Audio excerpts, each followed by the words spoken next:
Allah Azza wa Jal in Surah Al-Kahf, a surah that we're supposed to recite every Friday, mentions 4 stories. And the third of these stories involves Musa alayhi salam, and it's the only time that the story has been mentioned. It's a very different part of his life, and it's a very personal journey. Most of the time when you read about Musa alayhi salam, it's either him directly speaking with Allah, or he's engaged with the Israelites, or he's challenging the Pharaoh, and it's a very public role or a leadership role. But in this particular story, it's very different from all the other things we learn about Musa alayhi salam. As a matter of fact, there are so many mysteries about this story, we don't even know exactly where to place this in his life. We know that it seems to have happened after they crossed the water, but exactly when historically and where he went, we don't know. And Allah chose not to tell us. But some things I want you to know about today for the purpose of this khutbah. My intention is not to actually tell you the entire story, but to highlight something Allah said within this profound account that Allah has mentioned. And that is that Allah Azza wa Jalla, in describing Musa alayhi salam, first of all, the most talked about prophet in the entire Qur'an. Nobody's mentioned by name more than Musa alayhi salam. And of course, he's been given the book, which then became the book that's more prophets taught than any other prophet. Meaning Allah gave him Torah, and after he gave him Torah alayhi salam, every generation after him had a prophet, and they taught Torah again and again and again and again and again. So more prophets were students of what he was given than any other prophet. So also, of course, Allah Azza wa Jalla describes the people that ascribe themselves to him, the Jewish community. He describes them as ahbar, people of ink, people of knowledge, right? And ulama Bani Israel, Qur'an uses the word scholars, or people of knowledge of the Israelites, meaning these are people that actually have profound knowledge. This is something they have from Allah, that Allah Azza wa Jalla gave them. Even after the changes they made to the book, there's still some knowledge that they possess. So Allah highlights the knowledge and the highest status of Musa alayhi salam over and over again in the Qur'an.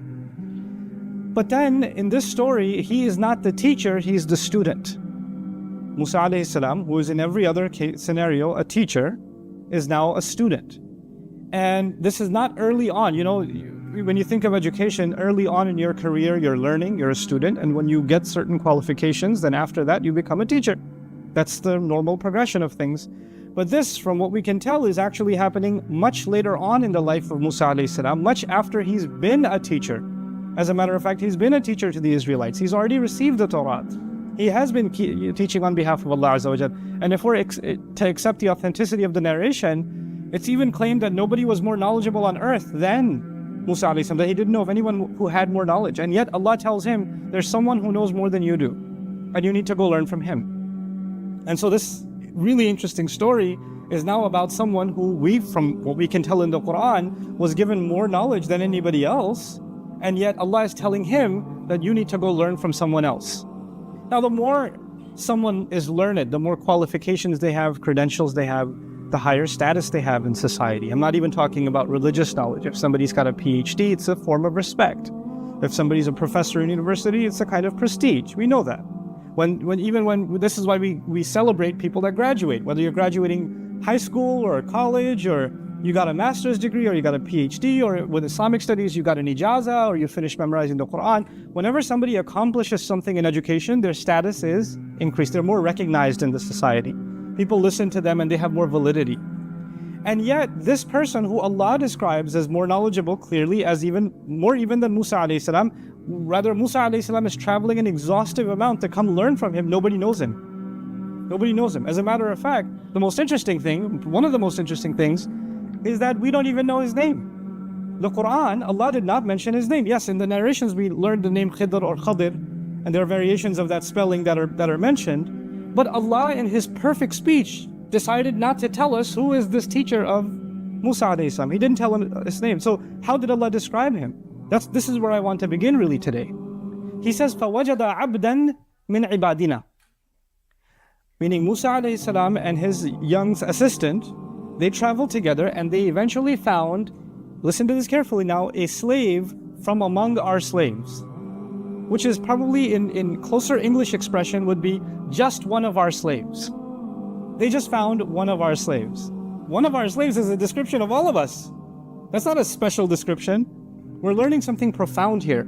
To Allah Azza wa Jal, the more someone gains knowledge, the more they are identified as just another one of Allah's slaves. That doesn't make them more special than anyone else, It actually makes them realize, innani min al-muslimin, I'm just among everybody else. I'm not superior to anybody else. You see, every other knowledge, when somebody gains it, somebody gets a degree, they kind of like get a little full of themselves. Like if they're going to a convention and they've got a PhD, they're not just going to say Abdul Karim, they're going to say Dr. Abdul Karim, comma, PhD. Wait, let me put the P with double marker and H and D, you know.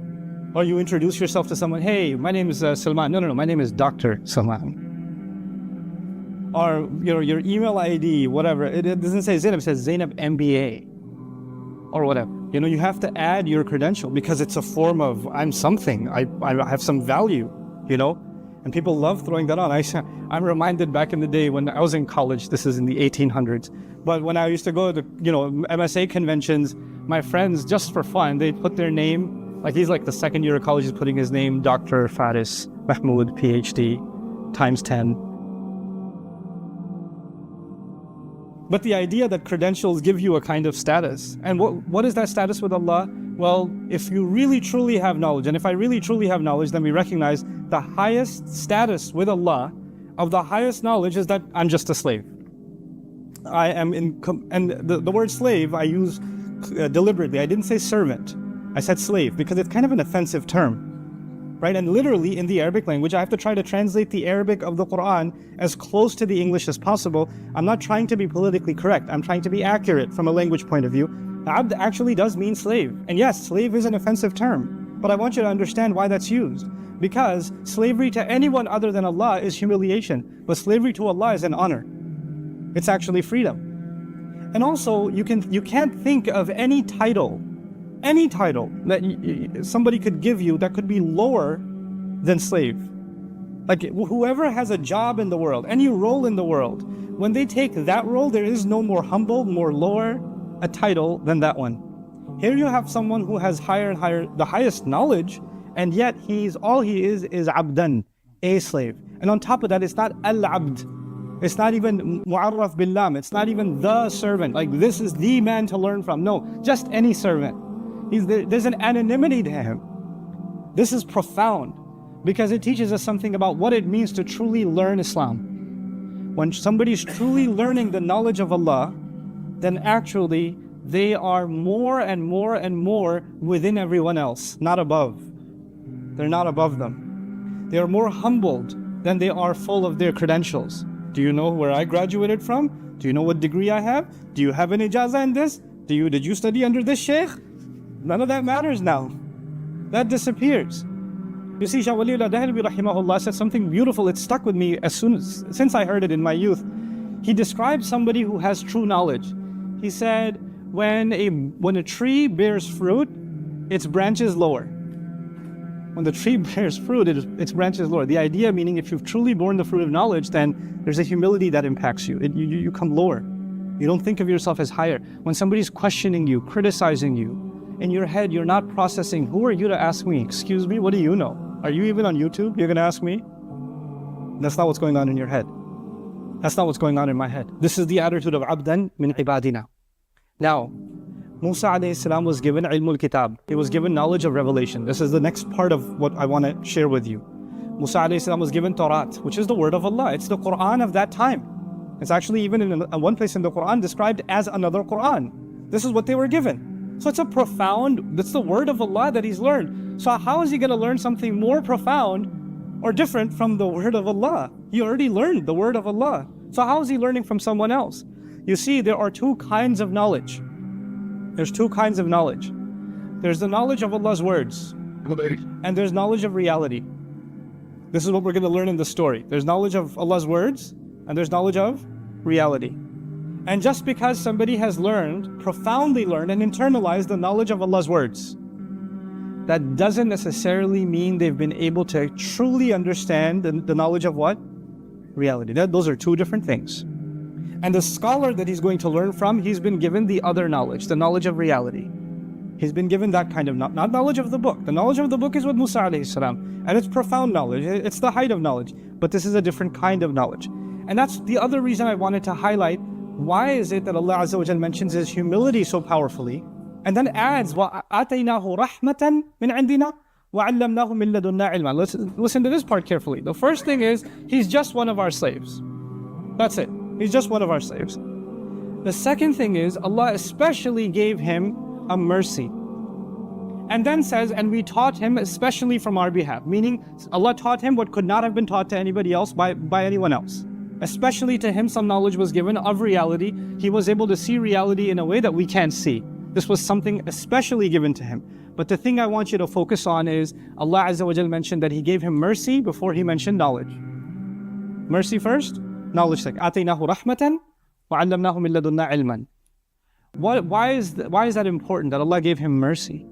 That Allah especially granted him a mercy. You see, this is what's called ataf bayan in Arabic. There are some kinds of knowledge that if you have them, there is no greater mercy on you than that knowledge. Like if you know it, your life becomes easier. If you know it, you'll be happy. If you know it, your troubles will go away.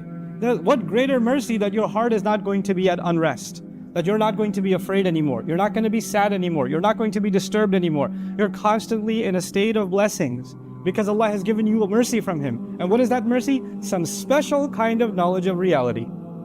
This is the knowledge that he's been given that becomes a mercy for him. Now, how does that operate? I'm not going to tell you the story, but I want you to now, when you go home and you recite this story and read something of the translation or commentary on the story, think about these things. Allah Azza wa Jal takes us along with this journey that Musa alayhi salam came to him and says, "Ala an tu'allimani mimma 'ullimta rushda." Can I follow you? Because you can teach me some of the things you've been taught. And the first thing he says to Musa alayhi salam is, you don't possess the right prerequisites. When you join a university, you have to have prerequisites.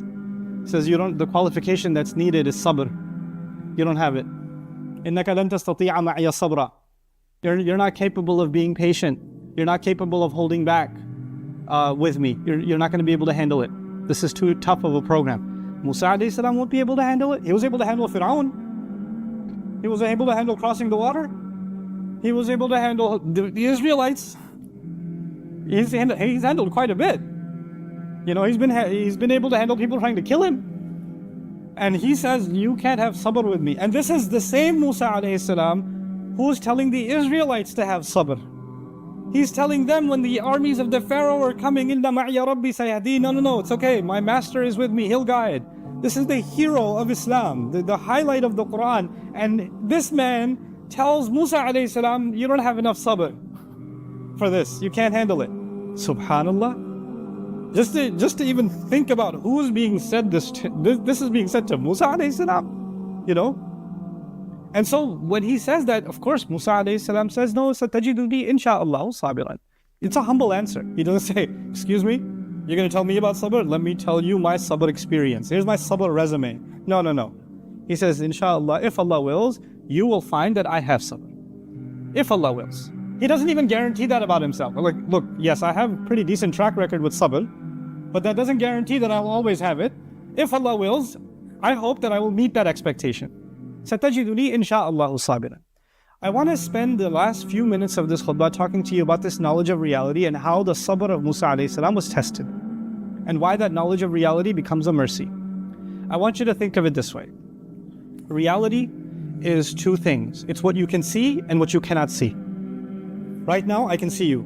I don't see the two angels on your sides. I don't see them. You understand that? But they're real. They're here. So there's a reality that we can see, and there's a reality that we cannot see. When Laylatul Qadr happens, you look up at the sky. It's just the sky. But the unseen reality is the sky is completely covered with angels descending. تَنَزُّلُ الْمَلَائِكَ وَالْرُوحُ فِيهَا بِإِذْنِ رَبِّهِمْ مِنْ كُلِّ أَمْرٍ. That's an unseen reality. You understand? So there's a seen reality and there is an unseen reality. Now, this knowledge, what we see all the time, all of our opinions, our feelings, our thoughts are always impacted by what we see. Because that's what reality is to us. What you see on the news, what you experienced, what somebody said to you, what you felt. These are your realities. But there's another side to that reality. It's like a source code. It's like you see the front end of the app, but you don't see the code behind the app. There's a curtain. There's a veil Allah put. And Allah Azza wa Jal says on Judgment Day, فَكَشَفْنَا عَنْكَ غِطَاءَكَ فَبَصَرُكَ الْيَوْمَ حَدِيدٌ.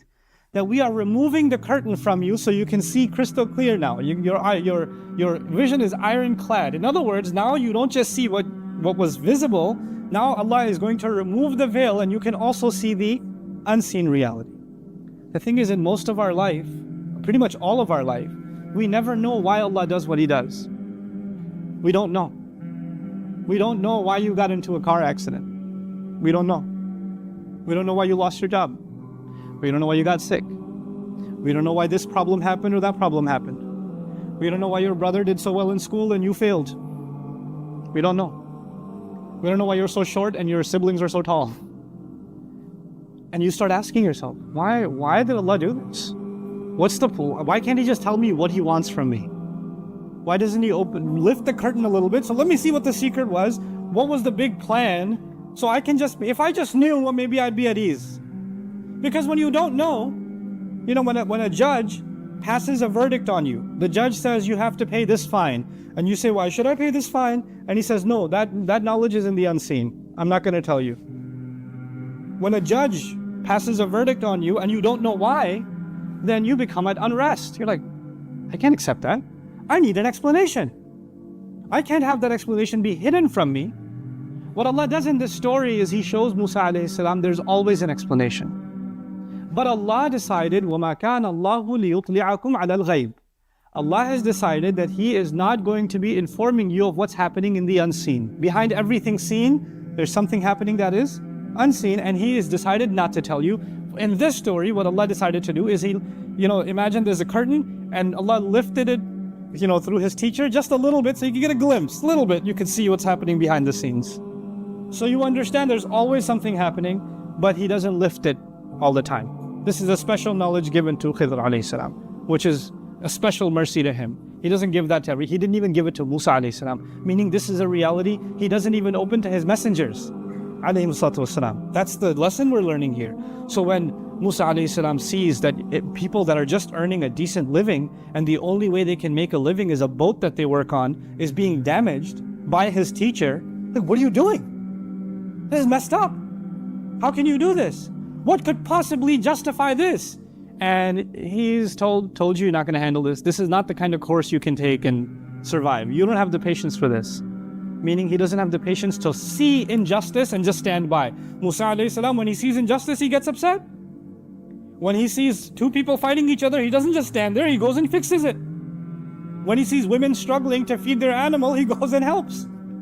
When he sees an innocent boy being killed, or he sees a ship being sunk for no reason, of course he's going to have a problem. And this became his test of sabr. In other words, when you and I see unfairness in your personal life, in your circle, when you see unfairness done towards you or done towards others, and you start questioning, why is this unfairness happening? This isn't right. That can't be a good thing. And you start, it agitates you, it really bothers you. It's at that point that those words of Khidr alayhi salam to Musa alayhi salam are, did I tell you this education, this knowledge is not easy to acquire. You don't have the patience for this. This is why it's not given to everyone. You can't handle this. And he even made the statement, وَكَيْفَ تَصْبِرُ عَلَى مَا لَمْ تُحِطْ بِهِ خُبْرًا. How in the world can you be patient over something you have no knowledge or experience of? There's an experience of the unseen. Allah did not open up that experience to us. We can't possibly experience it. We have to be humble and just sit back and say, Allah knows and we don't know. Allahu ya'lamu wa antum la ta'lamun. Allah knows and you don't know. Eventually, when Musa alayhi salam was taught, okay, these are the things you couldn't bear. This is what was really going on. This was Allah's plan behind each of the events that took place. When that's described, then actually we realize this is one of the most important parts of knowledge that if we don't humble ourselves to, if we truly don't humble ourselves to, then there's no point considering yourself and myself someone who wants to learn about Allah's deen. Let me say that again. When we give ourselves completely to Allah's plan, that means we've humbled ourselves before Allah. We've trusted our teacher, who is Allah, and we've trusted the road He's taken us on. Even if that road becomes uncomfortable, our trust in Him doesn't go away. And that's not easy to do. If that wasn't even easy to do for a messenger like Musa alayhi salam, وَكَلَّمَ اللَّهُ مُوسَى تَكْلِيمًا, the one who spoke to Allah directly, it wasn't even easy for him to do. That means it's not easy for you and me to do. This is one of the hardest things we have to do in life, is to actually be able to just be okay with Allah's plan. Is to know at the end of the day, there is a larger plan. Now, please don't misunderstand what I'm trying to get across in this khutbah. I am not saying that when people treat you unfairly, and when people do wrong to you, or you see wrong happening, that you shouldn't say anything, it's Allah's plan. I'm going to take the sabr approach and not say anything. That's not what's being said. It's being said about things that are out of our control. When things that are happening that are out of our control, there's always a plan in place. There's always something happening that is from Allah. And us standing up for justice, us speaking out against the wrong that is happening, is an obligation we have on ourselves. But this is beyond that. That's obvious. That's common sense. That's something that most of the Qur'an talks about. But there's an attitude before Allah Azza wa Jalla that we have to humble ourselves. I have to really, really acknowledge in myself that I'm not going to question Allah. I'm not going to say, Ya Allah, I don't see the sense behind this plan. I don't get it. If I was planning, I would have done a better job. Ma'adallah. This is the thought that goes in someone's head. This is the thing that has to be killed. Because my sense of planning, my decision making, in my head, you're thinking you're more merciful than Allah? You're thinking you're more just than Allah? Am I thinking that I'm a better planner than Allah? I know better than Allah? I have more wisdom than Allah? Is that what I'm thinking? Because when I'm questioning His judgment like that, then there's clearly something wrong. Of course, we can get close to that sometimes. Even the angels got close to that at one point. They didn't understand why Adam was created. They didn't get it. They even asked Allah Azza wa Jalla, تَجْعَلُ فِيهَا مَنْ يُفْسِدُ فِيهَا وَيَسْفِكُ الدِّمَاء. Are you going to put on the earth someone who's going to cause corruption and spill blood? We don't get it. But immediately, as soon as they said this, because they don't understand, it's okay. We can ask Allah, Ya Rabb, I wish I understood why this is happening. Give me contentment to deal with what is happening. That's okay. But immediately, what did the angel say? وَنَحْنُ نُسَبِّحُ بِحَمْدِكَ وَنُقَدِّسُ لَكَ. And by the way, you're perfect. We're not questioning your perfection. We don't get it, but that doesn't mean that you're making the wrong decision at all.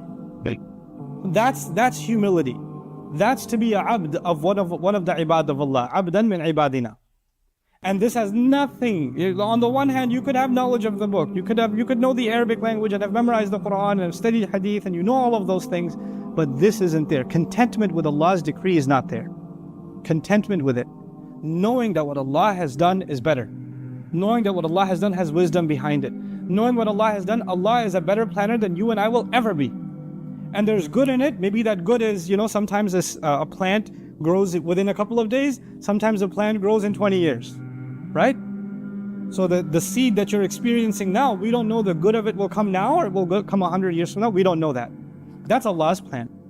That we can't have any knowledge of that. This is not something Allah Azza wa Jalla decided to tell us. And so Allah, even in Surah Al-Imran, when Muslims were going through a difficult time, and this is the last thing I'll leave you with, Allah Azza wa Jalla told the Muslims this. When they were questioning, when we lost in Uhud, when we experienced tremendous loss in the Battle of Uhud. And Allah Azza wa Jalla noticed that Muslims are even starting to ask, why did this happen to us? Why did we experience it? We have the Messenger of Allah with us, sallallahu alayhi wasallam. We're the believers that we've sacrificed with him. How can we experience this? Allah says, وَتِلْكَ الْأَيَّامُ نُدَاوِلُهَا بَيْنَ النَّاسِ. These are the days we flip up and down between people. وَلِيَعْلَمَ اللَّهُ الَّذِينَ آمَنُوا. So Allah could know who truly believes. It's easy to believe when you're winning, isn't it? I want to see who really believes when you're what? You're losing. First time I studied this ayah, I used to live in New York. And back then, astaghfirullah, I was a New York Knicks fan. And if you know anything about the New York Knicks, Spike Lee is at every game. Or I don't know if he still is, but he was at every game. And he's got those shahada fingers and he's waving. They could be down by 40 points. He's a believer. They call him a true believer. Right? Whether you're winning or not, he's got faith. 3 seconds left in the game, 40 points down, and he's waving the shahada finger. Because that's his faith. Well, you know what? That's why they call him a true believer. The idea being, when we are going through difficult times, that's actually when Allah wants to see whether we believe or not. That's actually when faith is truly, not just tested, graded. Think of it as graded. That's what your actual grade is. Are you content with Allah at that time? So he says, I just want to know who truly believes. I want to see your faith in action. I want to see it put to the test. Another place he says, ما كان الله ليذر المؤمنين على أنتم عليه حتى يميز الخبيث من الطيب. Allah will not leave you just comfortable the way you are. He won't. He'll give you a tough time until He can distinguish the filthy from the good and pure. وَمَا كَانَ اللَّهُ لِيُطْلِعَكُمْ عَلَى الْغَيْبِ. And Allah will not be telling you what's going on behind the scenes. He will not be telling you the real plan. He said that Himself. This is the humility that is profound, so profound that even a messenger had to travel to learn it. And this is a journey you and I have to take in life, to really, truly let go sometimes of our complaints and of our questionings of Allah's plan. Just let yourself float, let yourself be, and you'll find yourself in peace, and Allah Azza wa Jal will give you contentment in life that otherwise would never have come your way. May Allah Azza wa Jal make us happy with His decree. May Allah Azza wa Jal make us of those radiyallahu anhum wa radu anhu. Allah is pleased with them as they are pleased with Allah. As they are pleased with Allah. So may Allah Azza wa Jal make us pleased with Him and make Him pleased with us. May Allah Azza wa Jal make our difficulties easy for us, and may Allah not make any of our trials a reason for us to lose our faith in Him. بارك الله لي ولكم في القرآن الحكيم ونفعني وإياكم بالآيات والذكر الحكيم.